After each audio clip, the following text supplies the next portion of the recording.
கட்சியில எவ்வளவு வருஷமா இருக்கீங்க? 3 ஆண்டுகளா பயணிக்கிறேன். என்ன காரணம்? என்ன காரணம்? முதல் முறையா வீட்ல சின்ன சின்ன எப்பயாவது ஸ்டேட்டஸ் போடுறது அந்த மாரி மாமா பண்ணிட்டு இருப்பாங்க. அவர பார்த்து ஏன் இப்படி இருக்காங்க? ஒரு களத்துல போய் வேலை செஞ்சா கூட பரவாயில்ல. எதார்த்தமா ஸ்டேட்டஸ் மட்டும் போட்டுட்டு இருக்காங்களே, ஏன் இப்படி பண்றீங்க? அப்படி கேட்டது அது வெறுப்பா தான் இருக்கும். ஆனா காலப்போக்குல அது கொஞ்சம் கொஞ்சமா ஆசை வந்துச்சு. இவ்ளோ பேசுற மனுஷன ஒரு முறை நேர்ல பார்க்கணும்னு பார்க்க வந்தது தான். அன்னைக்கு ஆரம்பிச்சது அக்டோபர் 2023ல பார்த்தேன். அப்போலருந்து இப்ப வரைக்குமே பயணிச்சுட்டு தான் இருக்கேன். நீங்க படிக்கிறீங்களா? நான் படிச்சு முடிச்சுட்டேன். நான் படிக்கிற காலத்துல இருந்து இப்ப படிச்சு முடிச்சுட்டேன். படிக்கிற காலத்துல சீமான் அவர்கள் பின்னாடி வந்து ஈர்ப்பு என்ன காரணம்? யாரு உங்களுக்கு சீமானை அறிமுகப்படுத்தினது? என்னோட மாமா அறிமுகப்படுத்துனாங்க. அவர்கள் வந்து கட்சியில இருந்தாங்க. அவங்க எனக்கு முன்னாடி 10 வருஷமா பயணிச்சுட்டு இருந்தாங்க. அவர்களோட சேர்ந்து நானும் பயணிச்சுட்டு இருக்கும்போது அது ஒரு ஆசை. நீங்க பாத்திருப்பீங்க, டிவிகே வந்து அதிக பெண்களை கொண்ட ஒரு கட்சியா இருக்குது. அதை பத்தி என்ன நினைக்கிறீங்க? நீங்க டிவிகேல ஜாயின் பண்ணாம நாம் தமிழ் கட்சியில பயணிக்கிறீங்க. டிவிகேல நான் ஜாயின் பண்ணி என்னன்னா பண்ண போறேன்? அவரு சொன்னாரு, என்ன சொன்னாரு? லாஜிக்கே இல்லாம தற்குறி சொல்றாங்க. லாஜிக்கலோட தற்குறின்னு சொல்றது என்னன்னா, என்ன லாஜிக்கல் இல்லாம அவங்க பண்றாங்க? ஏதாவது ஒரு விஷயம் லாஜிக்கலா பண்றாங்கன்னா, பெரியார பத்தி கேட்டா பெரியார்னா அவர் பத்திலாம் ஒண்ணும் தெரியாது. ஈரோட்ல பிறந்தவங்களுக்கு பெரியாருன்னா யாருன்னு தெரியல. அவர் வந்து கேட்கும்போது என்ன சொல்றாரு? அவரா?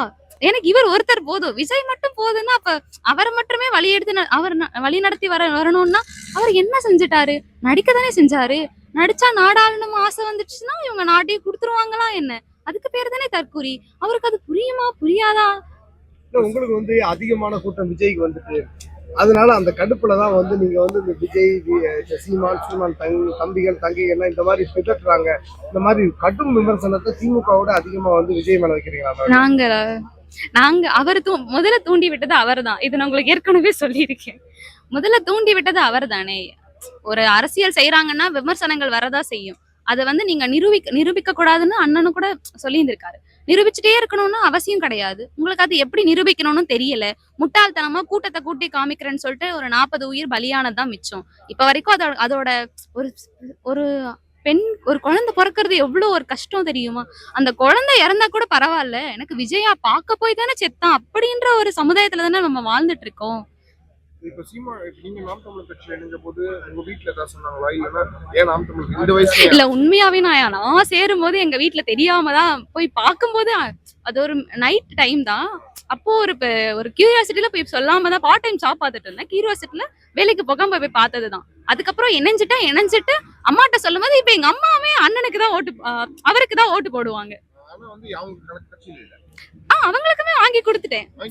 ஒரு புரிதல் வந்து நமக்கு மட்டும் இருந்தா போதாது இல்ல, நம்ம சார்ந்தவங்களுக்கும் இருந்தா தானே அது புரிதலாவே இருக்கும். நான் மட்டும் இருந்தா அது ஒன்னும் அரசியலா இருக்காது இல்ல. நான் அவர் பார்க்கும்போது எதுவும் சொல்லல. அவர் கூட போய் ஒரு புகைப்படம் எடுக்கணும்னு ஆசைப்பட்டுதான் அங்க போனேன். புகைப்படமும் எடுத்தேன். எடுக்கும் போது அவர் வந்து தட்டி கொடுத்தாரு. ஒரு சின்ன குழந்தைங்களை பார்க்கும்போது உள்ள வரும்போது ஆதரிப்பாங்கல்ல, அந்த மாதிரி தட்டி கொடுக்கும்போது அது நல்லா இருந்தது. ஏன்னா எந்த அரசியல் தலைவரும் நம்ம அவ்வளவு சீக்கிரம் போய் எடுத்த உடனே பாத்திர முடியாதுல்ல. படிப்படியா தானே வர முடியும். முதல்ல ஒரு உறுப்பினர் ஆகணும், அதுக்கப்புறம் ஒரு சின்ன பதவியில இருந்து வந்து அதுக்கப்புறம் தானே பண்ண முடியும். ஆனா இங்க அப்படி இல்ல. எடுத்த உடனே ஒரு கட்சியோட தலைவரை நம்ம பார்க்க போறோம், அவர் நம்மளை கூப்பிட்டு ஆதரிக்கிறாருங்கிறப்போ அது பெரும் மகிழ்ச்சியா இருந்தது. நான் ஒரு 10-15 பேர் அந்த மாதிரி சேர்த்து விட்டுருக்கேன். காலேஜ் படிக்கும்போது உண்மையை சொல்லிதான் சேர்ப்போம். அப்ப வந்து இந்த மாதிரி தற்கொலை கூட்டம்லாம் கிடையாது. அது இல்லாம இப்ப வரைக்கும் அந்த விஜய் வந்ததுக்கு அப்புறமும் கூட எங்க அம்மாவும் சரி, என்ன நான் சேர்த்து விட்டவங்களும் சரி, இப்ப வரைக்குமே அந்த ஒரு முறை அண்ணனை தலைவரையும் சரி, இவரை ஏத்துக்கிட்டவங்களும் சரி, சித்தப்பாவை ஏத்துக்கிட்டவங்களும் சரி, பழி மாறி போகணும்னு அவசியமே கிடையாது. புரிதல் உள்ள வந்தவங்க போக மாட்டாங்க. ஏனோ தானோன்னு 10 11 அது இல்லைன்னா அந்த வழியில சரியில்லை, மற்றவர்களை தவிர்த்து சீமான் கொஞ்சம் நல்லவரு அதனால அவருக்கு ஓட்டு போடலாம் அப்படி நினைக்கிறவங்க வந்து போகதான் செய்வாங்க. ஆனா நம்ம அப்படி இல்லைல்ல, ஒரு புரிதலோட தானே வரும். ஒரு புத்தகம், ஒரு அரசியல்னா அது இப்ப நம்ம கிட்ட ஒரு கேள்வி கேட்கறாங்கன்னா நம்ம கேள்வி கேட்கறாங்க, இதை தெரிஞ்சுக்கணும் அப்படிங்கிற ஆசையில நம்ம படிப்போம், புத்தகங்களை வாங்கி அடுக்கி வச்சிருப்போம். ஆனா இங்க அப்படியெல்லாம் எதுவும் நடக்கலையே. நான் இங்க அவங்கள பார்த்து பயப்படணும்? அவரை பார்த்து, அவரோட கூட்டமும் சரி அவரையும் சரி, அவர்களை பார்த்து எப்பவுமே நாங்க பயப்படணுங்கிற அவசியமே கிடையாது. நாங்க தலைவரோட பிள்ளைங்கள்ங்க. அஜிதா தாவேக்கால போராட்டம் நடத்துறாங்க, அதை பத்தி என்ன நினைக்கிறீங்க? காரை நிறுத்தாம போனது அது வந்து நீங்க அப்படி மட்டுமே பார்க்க கூடாது. ஒரு பொறுப்புக்காக தான் போய் ஒருத்தங்களை வந்து வழிமறைச்சு பேசுறாங்கன்னா அப்ப பொறுப்புக்காக தான் நீங்க அரசியலுக்கு வந்தீங்களா? அவருக்காக வரலையா? அப்ப உங்க கொள்கை தலைவருக்காக நீங்க வரலையா? என்ன அரசியலை முன் வைக்கிறீங்க? அவர்களுக்கு கொள்கை இருந்தாலுமே சரி, அந்த கொள்கையில வந்து விளக்கி சொல்ல கூட தெரியாது அவங்க எப்படி அரசியலை வழி நடத்துவாங்க? அந்த மாதிரி ஆசை உங்களுக்கு இருக்க, எலெக்ஷன்ல சான்ஸ் கிடைக்கணும்? பொறுப்பாவது பருப்பாவது போங்க. நாங்க வந்த நோக்கமே வேற.